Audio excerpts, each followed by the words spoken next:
finally did it. I finally found a Type R at MSRP, no extras, no bullcrap fees, nothing. Just MSRP, tax title registration, and the car's mine. I'll tell you how that happened. This past Sunday, so a week ago, I had a subscriber named Jonathan.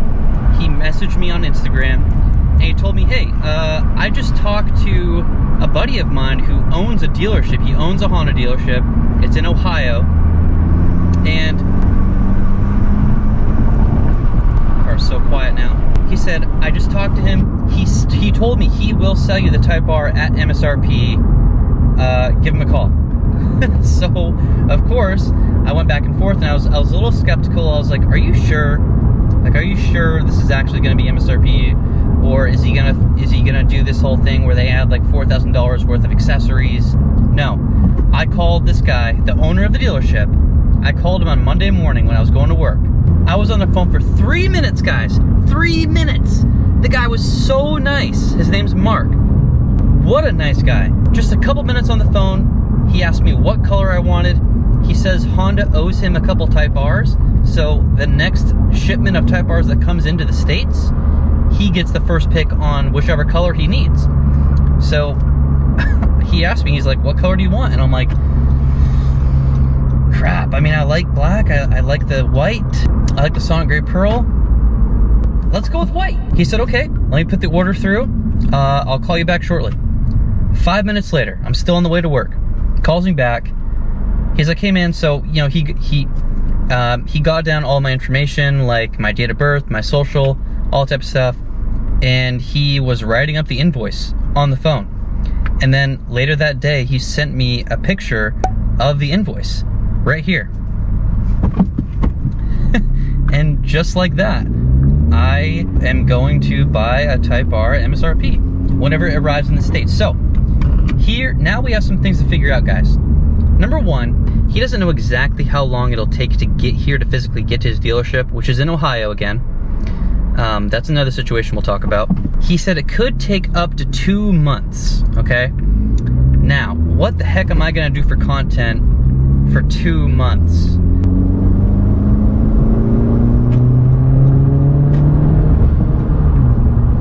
Man, this thing is silent, but not so deadly anymore. So this car, the 10th gen, this is getting sold this coming Friday. I already provided him and his credit union with all of my information, you know, the registration, the payoff, all type of stuff. It's a done deal. Friday, he's gonna come, he's from Southern California, he's gonna drive up, do one final test drive, and then we're gonna walk into the bank. I'm gonna sign the papers, and the car's all his. The bank is going to write a check for Honda for the payoff, and they're gonna write me a check for the difference. And I'll talk more about that once we actually sell the car. I'm just getting home here after reviewing that Mazda Speed 3, which you guys are gonna see next video. But what are we gonna do for content, boys? We got that 9th gen right there. That is still running strong.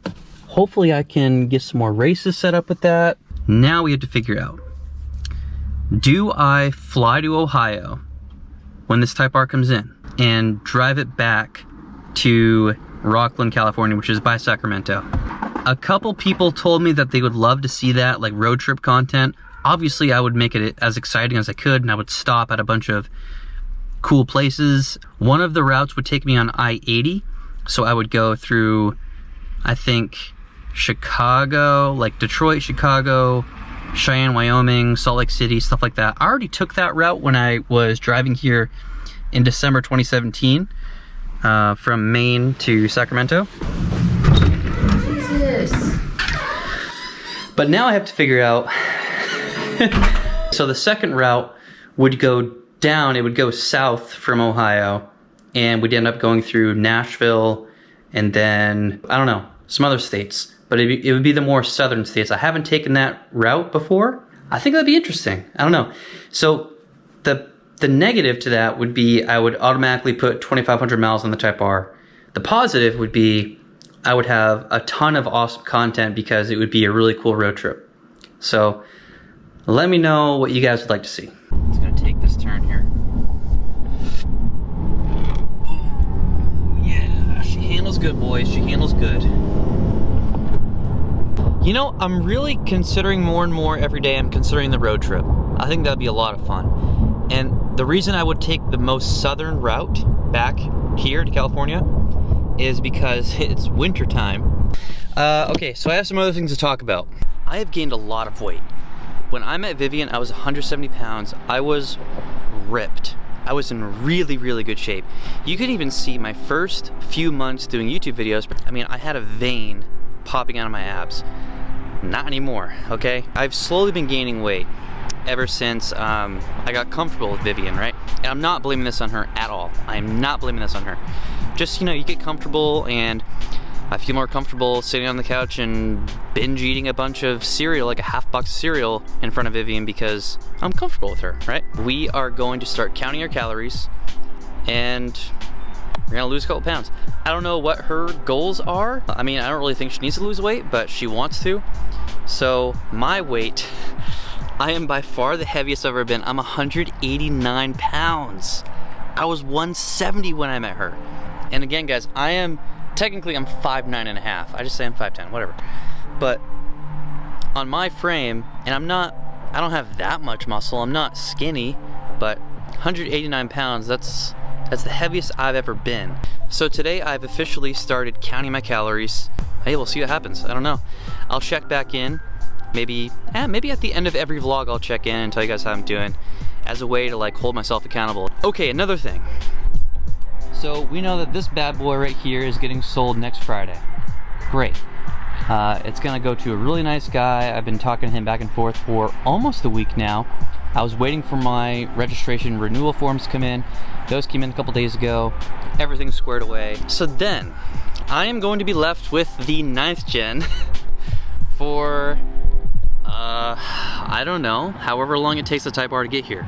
So what the heck am I gonna do during that time? So I've received a lot more messages than usual of people offering for me to review their car, which is awesome.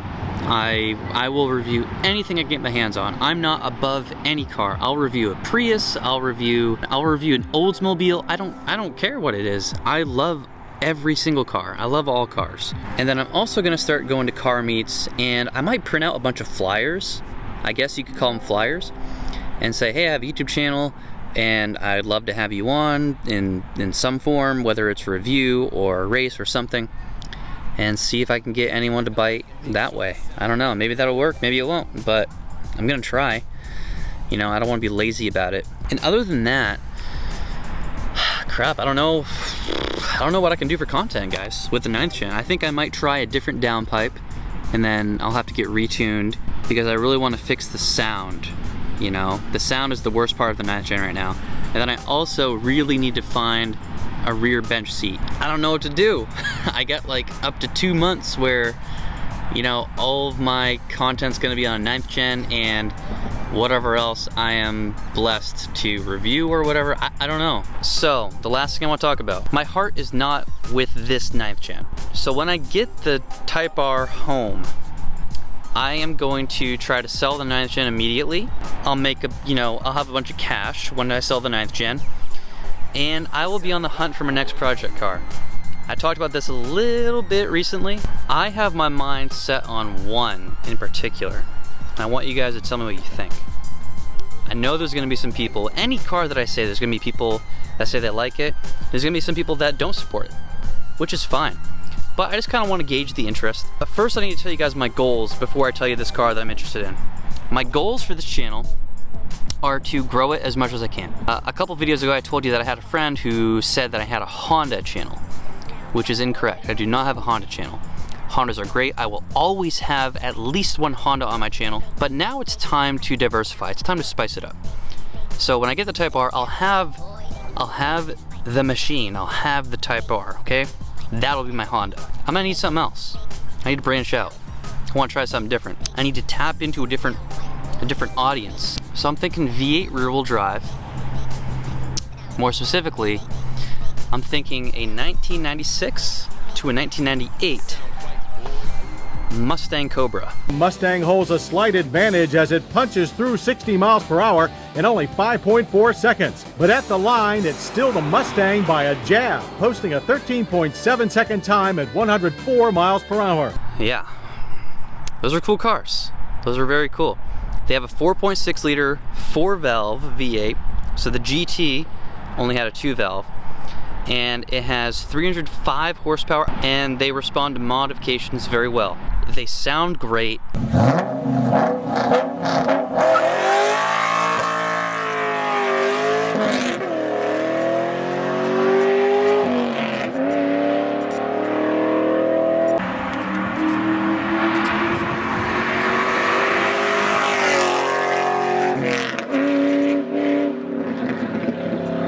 I think they look awesome. I don't think it's the best looking Mustang, but I still think they look really good. For some odd reason, I prefer the looks of the SN95 Mustang Cobra over the New Edge Cobra. Tell me what you guys think. I mean, I already have my mind made up. I mean, if I'm gonna get a Mustang, it's gonna be that one. So, before you comment, I want you to think about that. That could be really, really cool. So I'll have a Type R and a Mustang Cobra. That would be sweet. I mean, there's also the Miata, but I don't have the resources right now to do the amount of work to a Miata to make it interesting. You got guys like Evan Shanks, It's Just a Six, and some other guys who have all done Miata stuff, and they have their house, they have a garage, they have all this money, their channels are already built up, so they can just every week pump in thousands of dollars into that Miata and keep people watching, keep people interested. I don't have those resources right now. So right out of the box, I need something that, one, has power, two, already looks at least decent, and three, something that I know people will enjoy to watch. And maybe not all of you watching right now will watch my Mustang content if I do get a Mustang. That's okay, I'll get a ton of, new people to my channel who would be interested in watching a Mustang build, which is fine. And then I'll have like a melting pot of Honda people, like JDM people, and American Muscle people.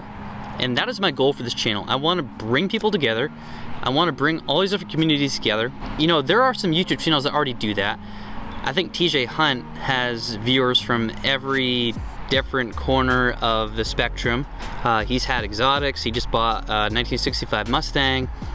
He's done some JDM builds. So I want to model my channel after that concept. I don't want to just have one thing. I don't want to just have one type of thing on my channel. I just love everything. I love all different types of cars. If I could have, here, I'll tell you what. If my channel blew up overnight and all of a sudden I could do this full time, these are some of the cars I would have, just off the top of my head. I'd obviously have the Type R. I would have some sort of Mustang. If I could afford it, I'd have the 2003 or 2004 Terminator. If not, I would have an SN95 Cobra. I would have a Corvette of some sort. I would also have an EM1 Civic Si. That's the 1999 to 2000 Civic Si. I think those look phenomenal. A 1990s Nissan 300ZX twin turbo. A Ford Probe GT, the first gen. Oh God. I would have an Evo 3. I'd obviously have to have a Mark IV Supra, no question. And this next one would be like, if I could really afford to keep up with the maintenance and all that type of stuff, a Mitsubishi 3000 GT VR4. Absolutely, sign me up. I want one. A 1990s Mitsubishi Eclipse, GST, GSX, whatever. I mean, there's so many cars, guys. A 1980s Camaro, and then I'd have to, put, engine swap it with something. There's too many cars. Oh, and obviously Subaru, some sort of Subaru, at least one. The list goes on, guys. The question is, which one of those comes first? How do I build my channel the quickest and doing it the right way and not selling myself out? You know what I mean? Just kind of keep doing the same thing I'm doing, except with different cars. And obviously at some point I'll start going to the track and going to the drag strip more, all that sort of stuff. There's too much, guys. I want in on this, This is so much fun. I get so much enjoyment out of doing all of this, and to be able to do it full time would be, I don't know, it'd be a life changer. It really would. So that is the very long version of what I wanted to say, which was What I think I need right now is diversity to switch it up and bring in all these different people to join you guys and watching my videos. I think I need a Mustang. I think I need a Corvette or something like that. It's about to go down. And thank you guys very much for watching my videos. It's amazing how much support I get. It's crazy. I still don't really understand it. All right, well, that's all I have for this video. I'm excited to see your comments. Hey, this might be the last video you see of the 10th gen. Actually, maybe I'll do like a going away video. Thanks for watching.